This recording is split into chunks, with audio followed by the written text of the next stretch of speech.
കോതമംഗലം വെച്ചിലപ്പാറയിൽ വീട് തകർന്നു വീണ 2 പേർക്ക് പരിക്ക്. കാലപ്പഴക്കമുള്ള വീടാണ് ശക്തമായ മഴയിൽ നിലം പൊത്തിയത്. ഇത് ഇടിഞ്ഞു പൊളിഞ്ഞ അത്ഭുതകരമായ ഒരു പുനർജന്മമാണ് അവിടെ കിട്ടിയിട്ടുള്ളത്.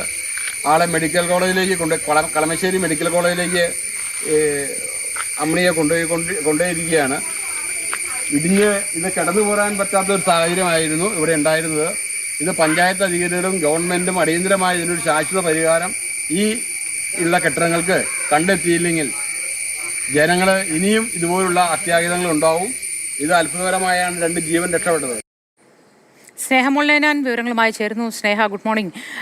നമ്മളിപ്പോൾ ഒരു ദുരന്ത വാർത്ത പ്രേക്ഷകരുമായി പങ്കുവെച്ചതേ ഉള്ളൂ. അപ്പോഴാണ് വളരെ അത്ഭുതകരമായി ഇവരൊക്കെ രക്ഷപ്പെട്ടു എങ്കിൽ പോലും ഈ സംഭവം നടന്നതിന് ശേഷമാണ് പലപ്പോഴും പഞ്ചായത്ത് അധികൃതരൊക്കെ ഇത് ശക്തമായിരുന്നോ വാസയോഗ്യമായിരുന്നോ എന്നതിനെക്കുറിച്ച് അന്വേഷിക്കുകയും എന്തെങ്കിലുമൊക്കെ നടപടി എടുക്കുമെങ്കിൽ എന്തെങ്കിലും എടുത്താൽ അതെടുക്കുകയും ചെയ്യുകയുള്ളൂ.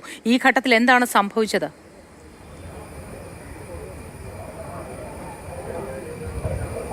മുത്തി ഇന്ന് പുലർച്ചെ ഏകദേശം 5 മണിയോടെയാണ് കോതമംഗലം വെറ്റിലപ്പാറയിലെ സംഭവം ഉണ്ടായിരിക്കുന്നത്. വെറ്റിലപ്പാറ ദശലക്ഷം കോളനി നിവാസിയായ കൃഷ്ണൻകുട്ടിയുടെ വീടാണ് നിലം പൊത്തിയിരിക്കുന്നത്.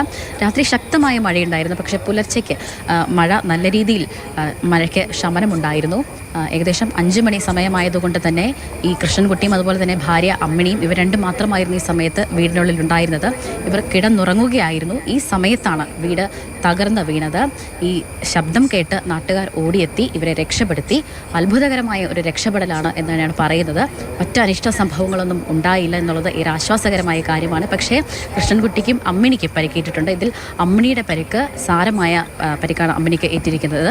അതുകൊണ്ട് തന്നെ ഇരുവരെയും കളമശ്ശേരി മെഡിക്കൽ കോളേജ് ആശുപത്രിയിൽ പ്രവേശിപ്പിച്ചിരിക്കുകയാണ്. ഏതായാലും വീടിൻ്റെ കാലപ്പഴക്കം അതുതന്നെയാണ് ഈ മഴയത്ത് ഈ വീട് നിലം പൊത്താൻ കാരണം എന്നാണ് പറയുന്നത്. വാർക്ക വീടായിരുന്നു. ഈ കൃഷ്ണൻകുട്ടിയുടെ വീട് മാത്രമല്ല, ഈ സമീപ പ്രദേശത്തുള്ള വെറ്റിലപ്പാറയിലെ ഒട്ടുമിക്ക വീടുകൾക്കും ഈ കാലപ്പഴക്കം ചെന്ന ഒരു അവസ്ഥയുണ്ട്. അതുകൊണ്ട് തന്നെ എത്രയും പെട്ടെന്ന് ഈ അധികൃതർ ഈ വിഷയത്തിൽ ഒരു ഇടപെടൽ ഉണ്ടാകണമെന്ന് തന്നെയാണ് പ്രദേശവാസികളടക്കമുള്ളവർ പറയുന്നത്.